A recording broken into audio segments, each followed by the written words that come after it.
Welcome to the podcast, where we introduce you to incredible humans who share their journeys with the mission to inspire you to harness your own inner tenacity to drive your life and career forward. And now, your host, Adam Posner.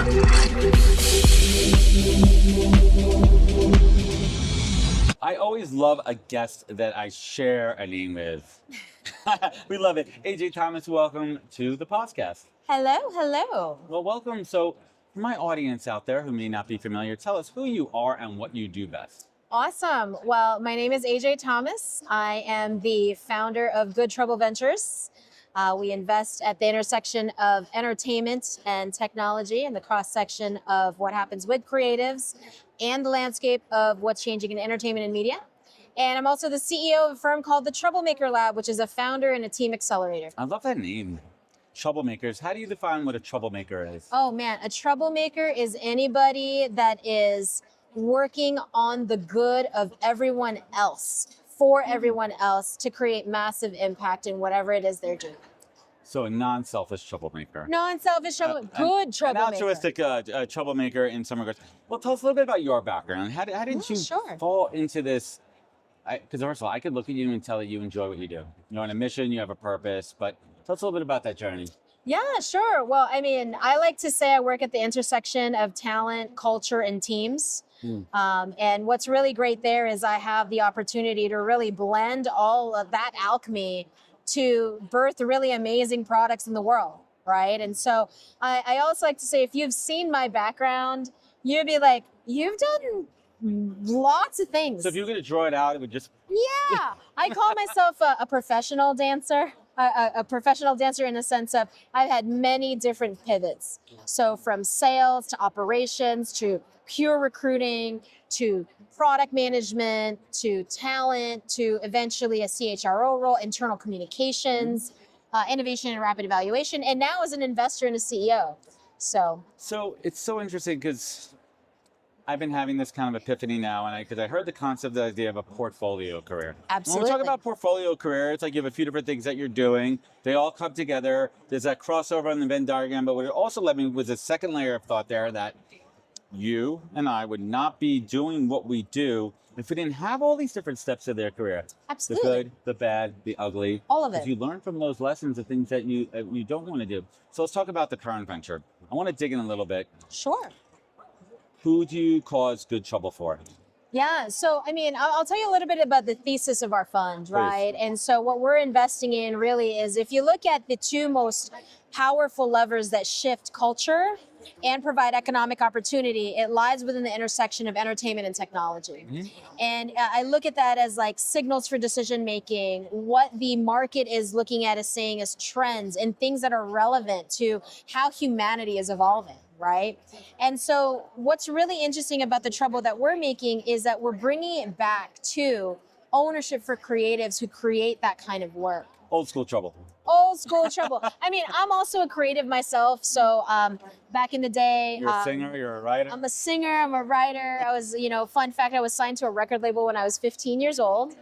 I knew that. It's in my notes. I was going to get there. You just put my spot up. Yes. Absolutely. We just got disrupted. We totally did. I'm a disruptor. You're a disruptor. Yes. I kind of think people have been bullshitting around this buzzword a little bit and overkilling the word disruptor. But how do you define and put disrupting into action, AJ? Yeah, I mean, I think, yeah, you just disrupted that whole question. For me, I think disruption is about the price of admission for disruption is true and authentic curiosity. You really have to be curious about the problem that you're solving so that you can be in the most optimum position to create impact and disruption in that space, right? You can't just go in and kind of blow everything up without having the contextual understanding of what you can bend, break, and honor about that thing. I like how you just said that. How you could bend, break, and honor about the thing. I mean, rules are meant to be broken. Absolutely. Bent a little bit, color outside the lines. Yeah. That's where the magic happens, right? So tell us a little. What are you working on right now? Like, what are you working on? What's exciting right now? What's get those creative juices flowing for you? Yeah. For me, it's actually being able to discover new technologies within the creative and entertainment space. Okay. I mean, we're gonna have to talk about AI.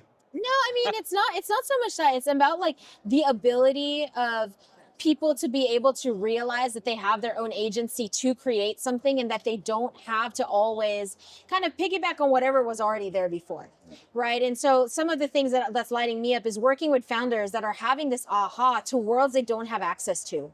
And I think about like the technology industry or the technology space in general, where I have spent like 23 plus years of my career. They don't often have the ability to access the ecosystem of that entertainment and creative side. Why not? Well, I think it's because in the corporate world, you're bound to OKRs and features and roadmaps and all of these things. And I think what we crave most in that technology space is the ability to have innovation, Of course. ability to be creative in what we are doing, but we're seeing it in creativity in a box versus creativity unbounded, where creatives don't have much access to what makes a tech infrastructure actually tick. And so what's exciting for me is how do you actually get both of those words to co-create, not just collaborate on something, but to co-create something from a blank page point of view? I dig that answer. Right now, what type of creators are you attracted to? Or is it, let me reframe that. What are those DNA characteristics of the founders that you want to work with? Yeah, infinitely curious. I think one of our troublemaker mindsets is the ability to dream big and stay ambitious. That's a big thing for us. Wait, we're going to put a graphic up right here. Ambitious. The word of the day is ambitious. Unpack, please, AJ. I love that word. Ambitious is a portmanteau for humble and ambitious at the same time. I think some folks struggle with imposter syndrome. And by the way, as my good friend Alex Nemo Hans always says, only the imposters do not have the syndrome.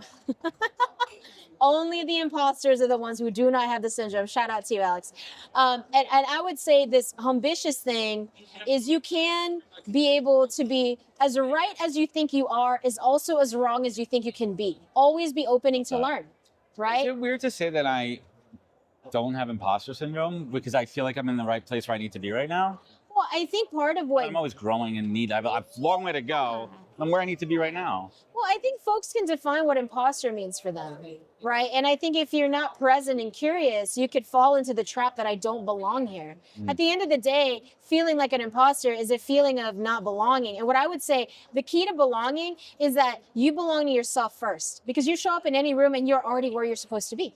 The door's open. That's it. Now it's up to you to walk in and make a presence. That's it. Hey everyone, we'll jump right back into the conversation, but first let's talk about a game changer in hiring, Greenhouse. Greenhouse is the leading hiring platform that helps companies get measurably better at hiring. Because when it comes to building great teams, every hire should be the right hire. With Greenhouse, you don't just fill roles, you transform your hiring with a structured process that ensures fairness, removes bias, and enables data-driven decisions. AI-powered workflows in Greenhouse streamline every step from sourcing top talent to personalizing the candidate experience, allowing recruiters to focus on strategic, high-impact hiring that drives real business outcomes. The result? A faster, more efficient process that turns talent into a true competitive advantage.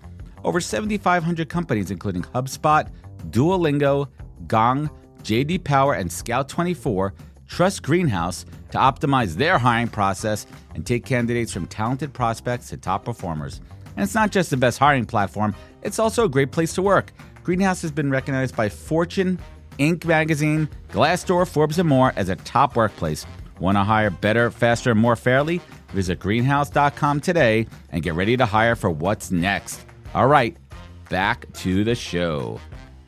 How do you work with founders too of, different, we talk about a world right now of neurodiversity and showing up and everything, because there's so many founders that are, whether they be neurodiverse or whether they be introverted, and guess what? You have to pitch, you have to sell, you have to be present there. How do you coach them utilizing your entertainment and creative background to be their best self for the mission of what they need to do in that moment? Oh man, some of this is also like just basics of, it's like theater almost, right? Like vocal variety. I am a founder. No musical theater. But I mean, like, so here's one of the things, right? Founding the Broadway show. Right. Founder. The Broadway. Well, I mean, it's the ability to know your story enough that you don't have to put words to it. So for example, so if you have a way in which you're telling your story and there's arcs to your story, I'm going to ask you to count to 12. and you're going to deliver some sort of vocal variety around where you want your inflections to the story. So sometimes when someone's telling a story, it's all a big monotone. 1, 2, 3, 4, 5, 6, 7, 8, 9, 10. Mm-hmm. But then, like, when I talk to founders, I'm like, really feel your story, but don't use words, use numbers. So you could be like 1, 2, 3, 4, 5, 6, 7, 9, 8, 9, 10. Right? Like, there's ways in which you can kind of feel. I like that. This is an actual it. tactical. We are getting into that here. And there's something, I mean, I've done so many of these interviews with leaders like yourself, and there's a common thread that they look for, who they're attracted to. It's people that could figure it out. How did you do that? And that always ties back to the theme of natural curiosity. Yeah. And like attracts like, because if you're curious, you're always going to be searching for why and how and to do better.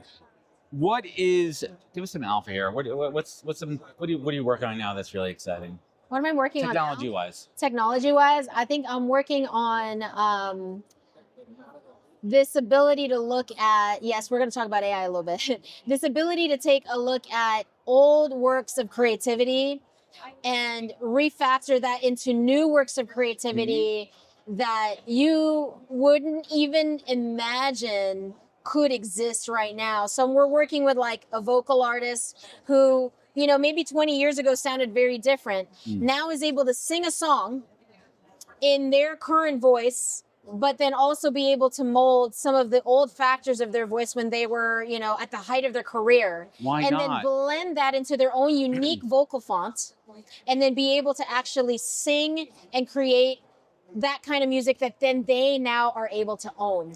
Versus these institutions that own their masters and their publishing rights. I mean, like, that's very unique technology that I think is really amazing. That could be transformational for folks that may feel like, I'm like past my prime.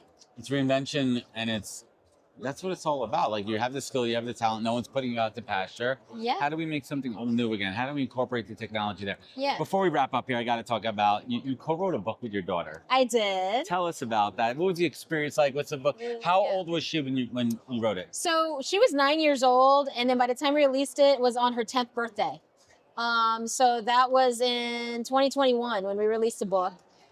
We were actually on a train ride. We go on a mother-daughter trip every 4 years. We call it our E4Y, every 4-year trip. And what was really great about this trip was she was like, Mommy, I think I want to write a book. And I was like, okay.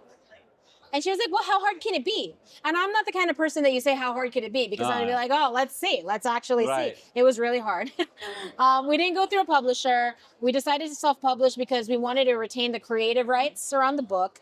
And it was just a wonderful project for us to work on. We didn't set out really to write the book. We set out to write a really great story about courage. And in its own thing, we found our own courage to actually birth the thing. Oh, wow. So yeah, it became an award-winning children's book, a Moonbeam Children's Book Award, and an Independent Publishers Book Award winning book. And it's raised over $20,000 for the World Literacy Foundation. What's the name of the book? Courage Takes Flight. What did you learn about your relationship with your daughter through this process that maybe you weren't aware of beforehand? You know, I think there's a lot of wonder in my daughter's eyes that I wasn't first. I was aware that it was there was this magic there, but when you're really seeing them sparking an idea for the first time, the thing that I would say is that we're so focused in this tech forward future, thinking about what is the future, developing new technologies, etc. I think if we really want to work on the future, we have to be able to work with the future. That's what I learned with that experience. AJ, I want to thank you so much for joining us here on the podcast. But before we do that, one word for yourself that you're manifesting for 2025. One word for myself that I'm manifesting. Okay. Can it be 2 words? For you, okay. Okay. Infinite possibilities. Infinite possibilities. That is a good one. Everyone out there, AJ Thomas here on the podcast. Where can folks find you? Where can they connect? Where can they learn more? So you can find me on Instagram at Hello AJ Thomas, AJ Thomas with the lightning bolt on LinkedIn, and goodtroubleventures.vc. AJ Thomas, everybody. Thank you. Thanks, Paul. Wisdom is forever, but for us, it's time to go. Thank you for joining us. Luckily, we'll be back with our next episode soon, jam-packed with more incredible humans. Thank you for listening, subscribing, and sharing. To join the conversation, search the podcast on on LinkedIn. And to catch up on past episodes and more info, please visit www.thepodcast.com.